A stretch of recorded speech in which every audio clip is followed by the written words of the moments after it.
चलिए कंटिन्यू करते हैं लास्ट लेक्चर को. So good morning everyone. Now last lecture we are on the priority based kernel. So we were discussing what is the non preemptive and preemptive. Okay, तो चलिए अभी हम यहाँ ये डिस्कस करते हैं. तो देखिए नॉन प्रीएम्प्टिव कर्नल अगर होगा तो उसमें फीचर्स रहते हैं. इट परफॉर्म्स कोऑपरेटिव मल्टीटास्किंग, यानी उसमें कोऑपरेटिव मल्टीटास्किंग कैरी आउट करने की कैपेबिलिटी रहती है. Means each task must explicitly give up control of the CPU. Okay, यानी यहाँ हर टास्क जो रहेगा वो पर्टिकुलरली वहां पर सीपीयू का कंट्रोल ले सकता है. This must be done frequently to maintain the illusion of concurrency. तो वहां पर concurrency concept भी है और concurrency concept के द्वारा आप वहां पर ये carry out frequently कर सकते हो. Similarly, asynchronous event are still handled by interrupt service routine. यानी कभी asynchronous event अगर आपको वहां पर हैंडल करना पड़ा तो you can handle it by with the help of interrupt service routine. Okay, ISR can makes high priority task ready to run. Okay, अगर ISR में अगर जाते हो तो इंटरप्ट सर्विस रूटीन में कोई भी जो हाई प्रायोरिटी टास्क है वो रेडी टू रन में चला जा सकता है. But ISR always return to the interrupted task. ध्यान रखना ये कि ISR में वहां पर वह रिटर्न आ सकता है, लेकिन वह रिटर्न कहाँ आएगा? जहां से वो गया वहां पर वो रिटर्न आ सकता है, यानी इंटरप्टेड टास्क के ऊपर ही आ सकता है. तो याद रखिए जब आप यहाँ पर टास्क को यूटिलाइज करोगे नॉन प्रीएम्प्टिव में तो वहां पर्टिकुलरली आपको वहां रिटर्न भी आना है वही थिंग्स के ऊपर. सो दैट्स व्हाई यहाँ कोऑपरेशंस अगर रहेगा तो कोऑपरेशंस में यहाँ आपको ये केयर लेनी पड़ेगी. So that's why non preemptive kernel के कुछ यहाँ पर ये थिंग्स वहां रहेंगे. सी उसको टाइमिंग डायग्राम के द्वारा मैं यहाँ पर शो आउट करने की कोशिश कर रहा हूँ. तो यहाँ एक जो टाइमिंग डायग्राम के द्वारा यहाँ पर कुछ आपको यहाँ बॉक्स दिखाई दे रहे हैं, तो ये टाइम शेड्यूलिंग के द्वारा आपको यहाँ पर बताए गए हैं. देखिए यहाँ पर राइट हैंड साइड में टाइम बताया है टॉप टू बॉटम, और यहाँ पर नंबर दिए हैं, नंबर भी दिए हैं 1 2 3 4, यानी ये आपको समझने में आसानी रहेगी. तो देखिए यहाँ पर लो प्रायोरिटी टास्क यहाँ पर पहले रन हो रहा था. ओके, तो at point 1 low priority task is run. Okay, लेकिन एट पॉइंट 2 ऐसा लगा कि भाई there is one interrupt service routine is coming in the picture. So that's why at point 2 immediately the low priority task goes in wait situation and the interrupt service routine will get executed because it has higher priority. ISR makes the high priority task ready. Okay, आपको उसको नीचे लिखा है ISR makes the high priority task ready. Okay, so at immediately point 2 the low priority task goes in wait situation, and at point 3 the ISR will goes in, और ISR 3 ISR comes in picture. Okay, तो 3 से लेकर 4 तक ISR execute हुआ और eight point 4 ISR ने complete कर लिया उसका वर्क. और जैसे ही एट पॉइंट 4 आया है तो ISR एग्जिट हुआ, और जैसे ही वो एग्जिट हुआ जो लो प्रायोरिटी था, जो लो प्रायोरिटी टास्क था वो इमीडिएटली एट पॉइंट 4 को एग्जीक्यूट होना स्टार्ट हो गया. और जैसे ही वो एग्जीक्यूट होना स्टार्ट हो गया उसने उसका काम कंप्लीट कर लिया. इन बिटवीन वहां कोई नहीं आया, लेकिन एट पॉइंट 5 वहां पर आप अगर देखोगे तो हाई प्रायोरिटी टास्क फिर से रिटर्न आया है. तो एट पॉइंट 5 इमीडिएटली ये लो प्रायोरिटी टास्क फिर से रिलिक्विनिश मीन्स फिर से वेटिंग पीरियड में गया और हाई प्रायोरिटी टास्क को प्रोवाइड किया वो सीपीयू का execution. Okay, so that's why फिर से 6 to कंप्लीट 7 यहाँ पर हाई प्रायोरिटी टास्क एग्जीक्यूट हुआ. ऐसी सिचुएशन यहाँ पर नॉन प्रीएम्प्टिव कर्नल में हो सकती है. Getting, I am just showing you what the situation will be narrated by the CPU. So that's why the exact situation will be shown in front of you. Okay, getting this. Now we discuss the advantages of these and drawbacks. Okay, so see, advantages of this non preemptive kernel are like this. Interrupt latency is typically low. Okay यानी वहां पर interrupt की जो latency है, interrupt latency यानी it is the amount of the time taken by the interrupt to switch from one place to another place. So that's why from either previous task to the another task or from interrupt to the next one task. Okay, so that's why वो situation वहां पर interrupt latency, latency means amount of the time consider किया जाता है. So that's why it is a delay. Okay, interrupt delay भी उसको कह सकते हैं. ओके, सो दैट्स व्हाई वो डिले वहां पर उसमें इंट्रोड्यूस किया जाता है, यानी उसको पर्टिकुलर कितना टाइम लगेगा. ओके, तो वो टाइम वहां पर बहुत सारा लो है इसमें नॉन प्रीएम्प्टिव में. Can cause non reentrant function, can cause non को reentrant function. Okay, without fear of corruption by another task. Okay, because each task can run to compilation before it relinquishes the CPU. However, non-reentrant function should not be allowed to give up control of the CPU. Okay, यानी यहाँ पर non re-entrant में यहाँ पर कोई corruption होने के chances नहीं रहते हैं कोई अदर टास्क के द्वारा. ओके, बिकॉज यहाँ पर टास्क को यहाँ पर जब तक कंप्लीट नहीं होता है तब तक यहाँ पर उसे कोई यहाँ इमीडिएटली स्टॉप करा नहीं सकता है. यहाँ पर सिचुएशन आपने देखी साइकिल्स में. ओके, तो यहाँ सिचुएशन जस्ट अगर कोई इंटरप्ट अगर आता है या कोई हाई प्रायोरिटी इंटरप्ट आता है तो ही यहाँ पर हो सकता है, अदरवाइज नॉट. ओके, यानी यहाँ पर टाइम स्टेलिंग का या यहाँ इमीडिएटली यहाँ कोई इंटरप्ट यहाँ बीच में आके इमीडिएटली सीपीयू का चार्ज नहीं ले सकता है. Task response is now even given by the time of the longest task. Okay, means here it is much lower than with feedback system. Okay, तो इस तरह यहाँ उसे लेंगे. Then less need to guard shared data through the use of semaphore. Okay, तो यहाँ semaphore क्या होता है वो मैं आपको बताऊंगा धीरे धीरे. Okay, so that's why it will require less need to guard shared data through the use of semaphore. However, this rule is not absolute, but shared I/O devices can still require the use of mutual exclusion semaphore. Okay, point नए हैं. Just मैं यहाँ पर आपको request करूंगा कि भाई यहाँ अंडरस्टैंड करो कि भाई यहाँ सेंटेंस क्या है. बताता हूँ ये सेमेफोर क्या है या एक्सक्लूजन एक्सक्लूसिव म्यूचुअल एक्सक्लूजन क्या होता है, ये सारी बातें हम डिस्कस करेंगे. A task might still need exclusive access to a printer. Okay, या उसको टास्क को किसी को पर्टिकुलरली टाइम लग सकता है प्रिंटर पर, because printer is a slower device than the task. Okay, तो whenever you are going to think about the program will executed within a fraction of second, but the printing will not.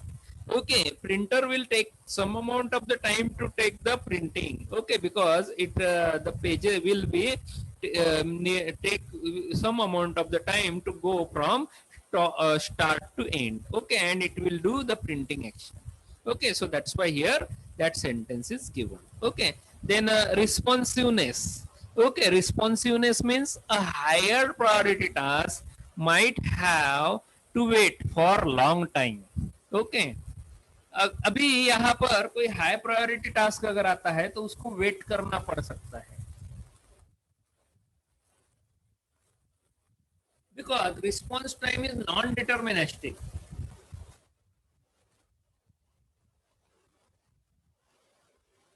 Remember, market में जितने सारे commercial kernel है, okay, वो non preemptive base नहीं रहते हैं. तो very few commercial kernel are non preemptive, क्योंकि ये पॉलिसी वहाँ एडॉप्ट होगी.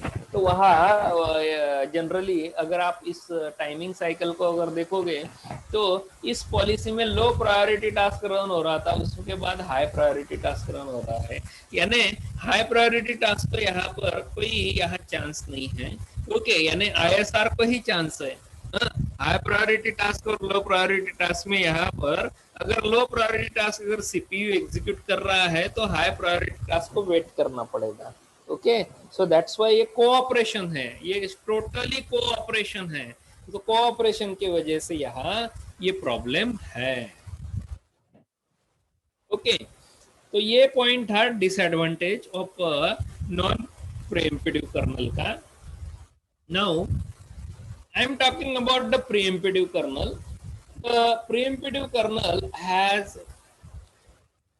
highest priority task ready to run is always given control of CPU. याद रखिए, the high priority task ready to run is always given control of CPU. यानी जिस high priority task को यहाँ यानी फॉर एग्जांपल अगर high priority task अगर वहां आ गया तो इमीडिएटली वहां पर लो priority task will get switch. देखिए डायग्राम में ही बताया है आपको, अगर आप यहाँ पर डायग्राम ऑब्जर्व करेंगे ये डायग्राम तो इमीडिएटली देखिए यहाँ अगर आप लास्ट टाइमिंग साइकिल और इस टाइमिंग साइकिल को कंपेयर करोगे तो देखिए वहां पर लो प्रायोरिटी टास्क जैसे ही कंप्लीट हुआ बाद में हाई प्रायोरिटी टास्क को चांस मिला.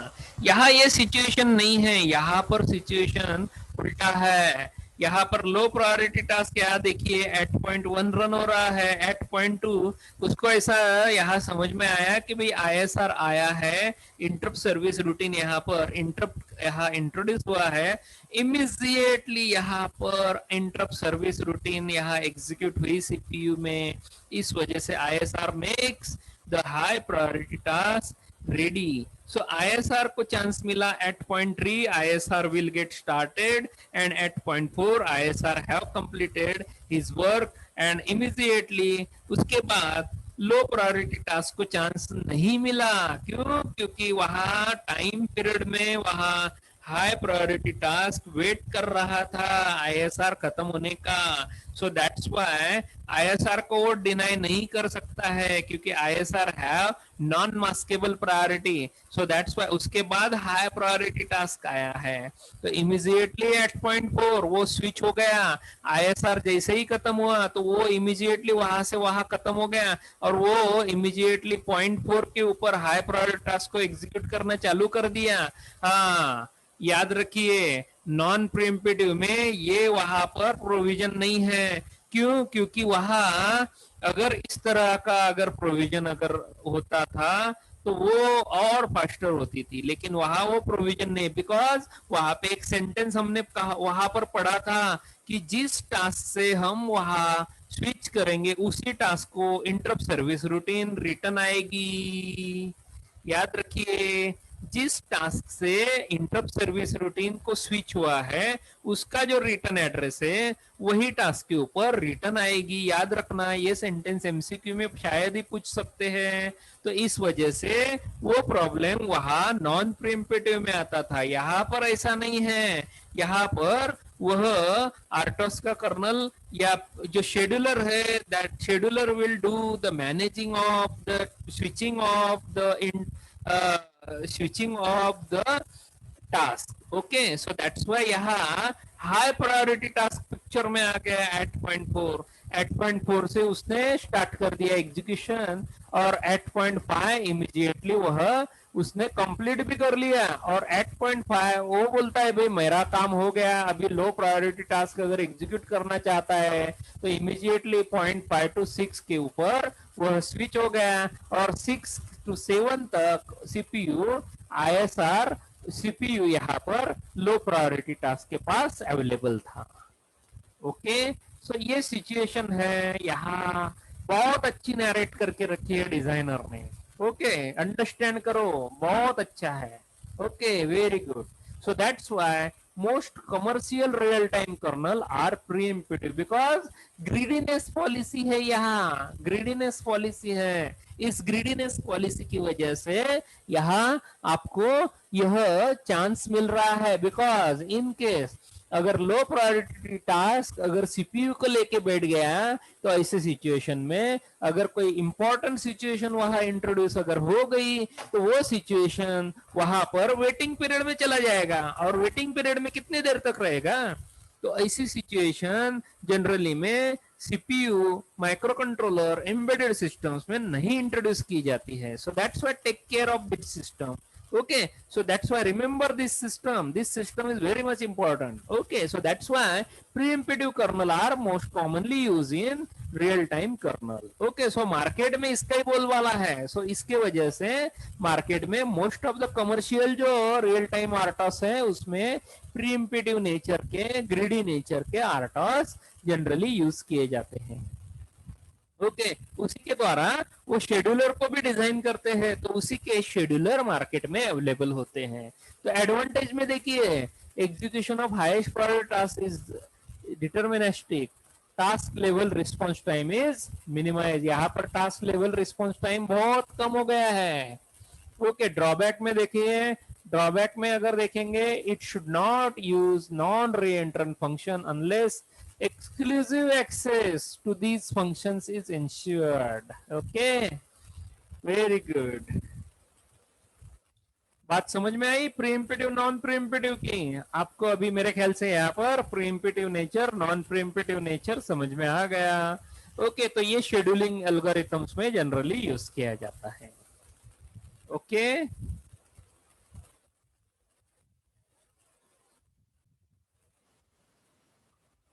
हाँ, नाउ नेक्स्ट पॉइंट पे चलते हैं. अभी आपको यहाँ पर प्रीएम्प्टिव नॉन प्रीएम्प्टिव के बारे में थोड़ी बहुत से यहाँ पर जानकारी हो गई. चलिए अभी यहाँ पर थोड़ा नेक्स्ट पॉइंट यहाँ पर जो इंक्लूड होता है इसके साथ वो भी देख लेते हैं. नेक्स्ट पॉइंट है कॉन्टेक्स्ट स्विचिंग.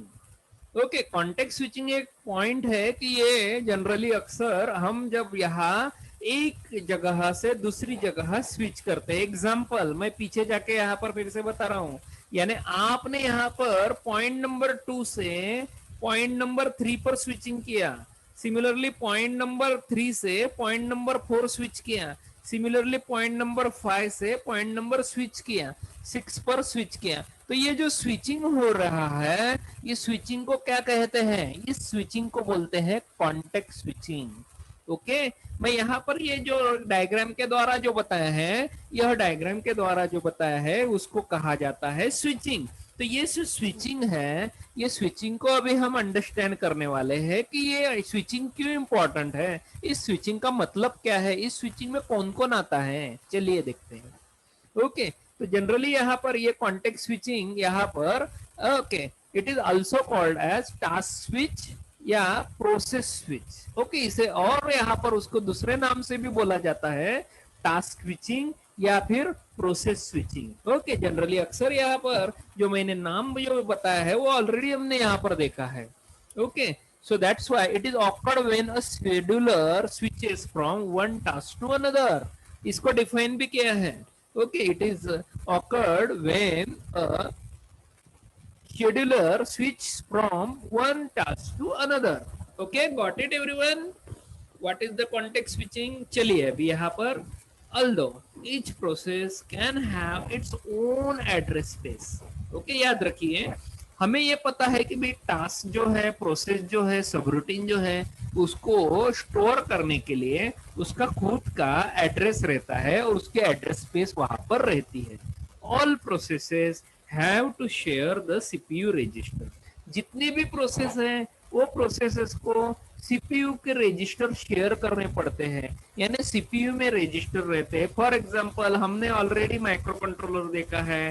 माइक्रो कंट्रोलर में जो रजिस्टर है, सीपीयू में जो रजिस्टर है, वो रजिस्टर हमें यूज करने पड़ते हैं because we need to do handle of data, we need to do operation, we need to do store of result into the memory. So that's why we need to handle that CPU register. So here every process will need to share the CPU register. Got the point? Okay, आगे चलने का. Now kernel will ensure that each such register is loaded. Okay, kernel will ensure that each such register is loaded with the value it had when the process was suspended. Okay, तो colonel का ये activity है कि भाई यहाँ उसको register को load करो. ओके और उसको अनलोड भी करो. ओके उसको लोड करना अनलोड करना ये उसका काम है. Okay with the value and it had when the process was suspended. Okay, तो लोड अनलोड का काम वो कर्नल प्रोसेस कर लेगा. Okay, so that's why here it will do ensurity. Now अभी यहाँ पर each task has its own context, यानी अगर हम यहाँ पर कोई भी टास्क लेंगे तो उसको खुद की ओन कॉन्टेक्स्ट रहेगी. उसके खुद की ओन कॉन्टेक्स्ट में क्या क्या रहेगा देखिए. The state of the CPU register require for task running. Okay, जो the state of the CPU register required for task running. When a task running, its context is highly dynamic. When a task is running, its context is highly running dynamic. Okay, the context of a task is stored in its process descriptor. Okay, अभी ये यहाँ पर the context of the task is stored in its process descriptor. Okay, अभी ये descriptor क्या होता है. Descriptor बोले तो यहाँ पर एक पर्टिकुलर एरिया रहेगा. वो एरिया आपको अलाउ करेगा कि वहां आपका ये कॉन्टेक्स्ट जो है, जो टास्क की जो कॉन्टेक्स्ट है वो स्टोर करने का आपको हेल्प करेगा. Now operation. Save the context of the current process, load the context of the new process, if have page table, update the page table entries, flush those task control block, okay, entries that belong to the old processes. Okay, यानी यहाँ पर अगर आप task switching का operation अगर carry out करना चाहते हैं तो यहाँ पर ऑपरेशन किस तरह होगा. पहला, save the context of the current process. जो करंट प्रोसेस है, यानी यहाँ अगर आप देखोगे, यहाँ अगर देखोगे तो लो प्रायोरिटी टास्क जो है वो करंट प्रोसेस है, और वो करंट प्रोसेस यहाँ चल रही है, यानी सीपीयू उसमें वहां एग्जीक्यूट कर रहा था. सीपीयू लो प्रायोरिटी टास्क एग्जीक्यूट कर रहा था. अगर वो लो प्रायोरिटी टास्क अगर एग्जीक्यूट कर रहा है तो वहां पर उसके जो प्रोग्राम है, प्रोग्राम के जो डाटा है, प्रोग्राम में जो रजिस्टर इन्वॉल्व है, वो रजिस्टर वहां कुछ कंटेंट होल्ड कर रहे हैं ना भाई. तो वो रजिस्टर जो कंटेंट होल्ड कर रहे हैं उनको मुझे प्रिजर्व तो करना पड़ेगा ना. जब मैं यहाँ पर इंटरप्ट सर्विस रूटीन के ऊपर स्विच होऊंगा तो जब मुझे यहाँ स्विचिंग कैरी आउट करना है तो वहां लो प्रायोरिटी टास्क के जो भी रजिस्टर रहेंगे वो रजिस्टर को, सीपीयू स्टेटस को, फ्लैग स्टेटस को प्रिजर्व करना पड़ेगा. तो इस वजह से यहाँ जो स्विच जो कॉन्टेक्स्ट है वो कॉन्टेक्स्ट, यानी इसको कॉन्टेक्स्ट कहा जाता है, जो सेव करना है उसको बोलते हैं कॉन्टेक्स्ट. तो इस वजह से वो मुझे वहां प्रिजर्व करना पड़ेगा. तो वो प्रिजर्व करने के लिए यहाँ पर हम कहते हैं कॉन्टेक्स्ट स्विचिंग. तो इस वजह से यहाँ कहा गया है save the context of the current process, load the context of new process. जब अगर आपने यहाँ पर ये सेव कर लिया है तो सीपीयू क्या करेगा, नया प्रोसेस, नया टास्क या वहां एग्जीक्यूट करने जाएगा तो उसको पहले वो अंडरस्टैंड करना पड़ेगा भाई इसमें कौन कौन से वेरिएबल है, इसमें डाटा क्या है. इस वजह से यहाँ कहा गया है load the context of the new process. Okay, getting everyone. Then if have a page table. कैसा है, बहुत सारे ऐसे जो सिस्टम्स रहते हैं उनमें पेजिंग रहता है, सो दैट्स व्हाई उसमें पेज टेबल रहता है. तो उसमें आपका जो पर्टिकुलर जो कॉन्टेक्स्ट है उसमें वो स्टोर करने की फैसिलिटी रहती है. ऑपरेटिंग सिस्टम्स में इस तरह का पेजिंग वहां होता है. So that's why if have page table update the page table entries, यानी उसमें ये लिखा रहता है कि भाई यहाँ सीपीयू भी इस पर्टिकुलर टास्क से अनदर टास्क के ऊपर गया तो वहां ये पर्टिकुलर उसका अर्लियर पोजीशन था, अभी ये न्यू पोजीशन है. इतनी एंट्री वहां पर लिखी जाती है, यानी वो ऑपरेटिंग सिस्टम केयर करती है. ऑपरेटिंग सिस्टम का कर्नल केयर करता है, आरटोस का कर्नल वहां पर केयर करता है इन पर्टिकुलर प्रोसेसेस के एग्जीक्यूशन का. Getting. Plus those task control block entries that belongs to the old processes, यानी अभी फ्लशिंग भी होता है. फ्लशिंग यानी क्या कि यहाँ पर अर्लियर जो प्रोसेसेस हो गई है अगर वो इंपॉर्टेंट नहीं होगी, अभी यहाँ पर जो करंट प्रोसेस चालू है उसमें वो जो प्रीवियस प्रोसेसेस है उसकी अगर वहां जरूरत नहीं होगी तो इसको फ्लश कर दो, उसको जरूरत नहीं ना, क्योंकि लास्ट ईयर के नोट्स रख के क्या फायदा है, जब हम आगे चले गए हैं फाइनल ईयर में है तो मुझे third year second year first year के नोट्स रख के क्या फायदा है, अब उसकी जरूरत नहीं है। बस खाली जो इंपॉर्टेंट है वो रखो, नॉन इंपॉर्टेंट फेंक दो। ओके, तो इस हिसाब से हम यहाँ पर इस कॉन्टेक्स्ट स्विचिंग को अंडरस्टैंड करते हैं। चलिए अभी यहाँ पर मैं इस वीडियो को यहाँ, मेरे ख्याल से टाइम शायद हो गया है या नहीं, मैं देखता हूँ और इसको स्टॉप कराता हूँ। अगर नहीं हुआ होगा तो आगे कंटिन्यू करूंगा, अगर हो गया होगा तो ठीक है। अब हम यहाँ पर अलविदा कहते हैं, बाय कहते हैं। ओके, चलिए नेक्स्ट लेक्चर में मैं यहाँ आगे का पॉइंट कंटिन्यू करूंगा। तो आप यहाँ पर इस वीडियो का अटेंडेंस लगाइए कमेंट बॉक्स में रोल नंबर के साथ। सो सभी को यहाँ पर रिक्वेस्ट है कि लाइक और शेयर करिए इस वीडियो को। Thank you very much.